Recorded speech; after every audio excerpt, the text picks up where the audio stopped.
Hurricane Milton, which is threatening millions of lives, has been making landfall in the United States in recent days. Natural disasters like these force us to consider our vulnerability, but could they have deeper meanings? Could Hurricane Milton be seen as a sign of impending danger, as predicted thousands of years ago in the book of Revelation? Let's examine how the Apostle John's prophecies in the book of Revelation relate to the state of affairs today, and the implications for each of us. The Bible forewarns us that in the days preceding Christ's second coming, natural disasters, such as storms and earthquakes, will become more frequent and intense. In Matthew 24 verses 7 to 8, Jesus, in his farewell speech to the disciples, foretold of these events, saying that there would be famines, pestilences, and earthquakes in various locations.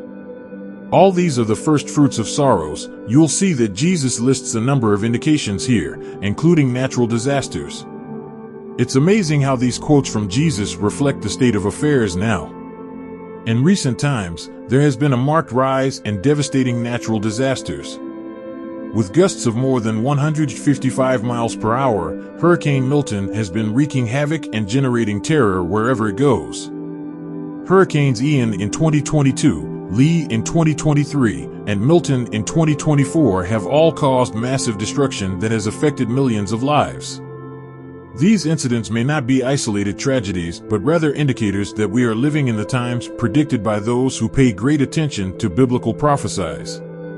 Another verse that seems to capture exactly what we are going through right now is Luke 21 verse 25, where Jesus states that there will be signs in the sun, moon, stars, and earth, as well as distressing and perplexing nations, the sea, and roaring waves. Scholars frequently understand the roaring of the sea and the waves to allude to water-related natural disasters like tsunamis and hurricanes. Hurricanes not only meet this description with their winds and destructive sea storms, but they also cause national distress as seen by the thousands of people seeking shelter, the mass evacuations, the closure of theme parks like Disney World, and the obvious confusion and fear these events cause. These events also correspond with the distress Jesus mentioned that would spread throughout the world. 7 trumpets in Revelation. When it comes to detailing the calamities and disasters that will strike earth in the last days, the book of Revelation is possibly the most detailed. In chapter 8, we find a vision of 7 trumpets, each of which will bring destruction upon the world.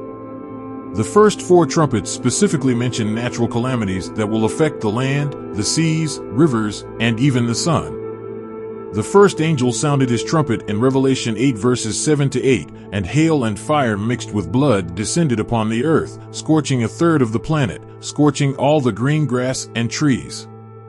The second angel sounded his trumpet, and something resembling a massive mountain caught fire and was thrown into the sea, turning a third of the sea into blood, though the hurricane is not specifically mentioned in this passage. Its effects on the land, the sea, and human life can be seen as a recurrence of the kind of destruction described in the end-of-the-world trumpets.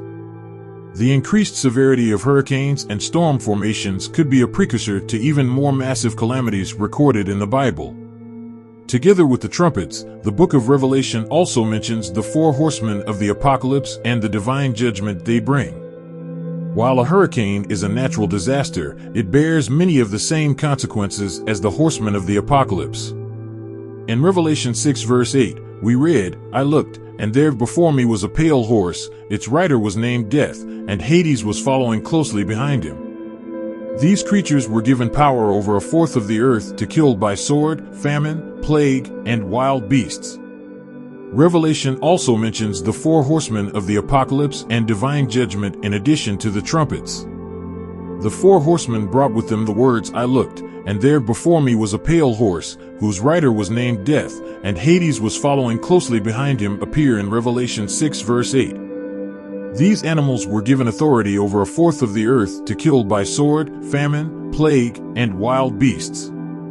Although a hurricane is a natural disaster, it has many of the same effects that we associate with the horsemen of the apocalypse.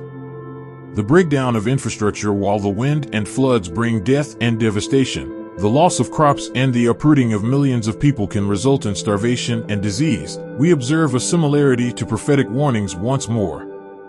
The occurrences detailed in Revelation are not merely chance misfortunes, but rather a facet of God's vengeance against humanity. God is our stronghold. No matter what happens outside of us, He remains constant, dependable, and safe. We may cling to Him even when everything around us seems to be crumbling. This faith in God reminds us that our souls have a solid anchor, even in the midst of storms, and provides us with serenity and security during these unpredictable times. With all of its destructive force, Hurricane Milton serves as a constant reminder that the world is damaged and in desperate need of redemption. While biblical prophecies foretell difficult times, they also reassure us that these sufferings are fleeting and a part of a larger process of rebirth and regeneration that God is executing in our lives. As Christians, we are to be the hope and practical assistance that people in need, and we are to show the love of Christ to those who suffer. We also need to be aware of the signs of the times and be prepared for our Lord's return. Until that glorious day arrives, we should live a life of compassion, faith, and hope, knowing that God is in control of everything. Hurricane Milton may serve as a reminder of our reliance on God even in the midst of storms and an inspiration to seek His face more kindly. Knowing that, in the end, He will give everyone who trusts in Him new life, hope, and a fresh start. If you appreciated the message presented here, kindly support us. Please like and consider subscribing to our channel if you're interested in learning more about the amazing stories found in the Bible. If biblical stories pique your curiosity and you want to learn more, don't miss the video that will play, in which we'll go into detail about life on earth prior to the deluge. We'll talk about the circumstances leading up to God's great judgment, the traits of that civilization, and the spiritual effects of the deluge. Don't pass up this chance to learn more about this pivotal period in biblical history. Click the video to see it in greater detail.